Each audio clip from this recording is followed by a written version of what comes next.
This is another one of my tips for the foods that a mum eats if you're breastfeeding, and if you're suspecting that the foods that you're eating are going through to the baby and affecting the wind in the baby, then we have a sort of stage process of starting easy and getting a bit deeper if we have to, but we want to have the easiest one work first so it's easier for you.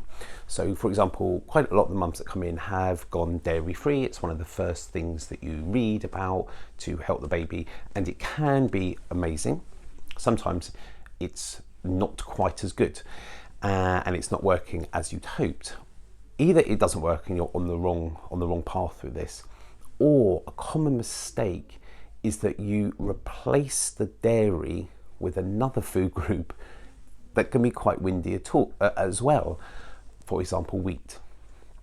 So dairy is quite sticky and congesting, phlegmy, gunky eyes. That's my thought would be, we'd be careful of dairy with that. Wheat and too much carbs like sugar and wheat, they're quite wind producing. They break down into wind. So and they're two major food groups that are easy to eat. They're all over the place, and they're basically all snacks are something to do with that, so they're very easy.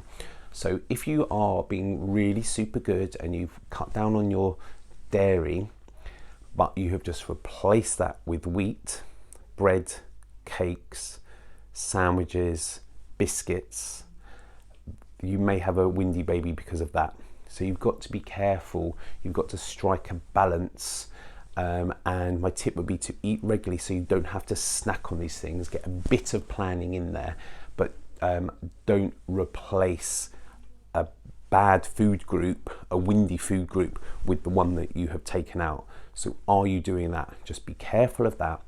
I've got the food plan and resource section, so have a look at that. We've got the different swaptions of, say if you're removing the dairy, then you might want to swap that out with some non-dairy milks or something, make it all easier for yourself, and then you won't replace it with another food group that can cause wind.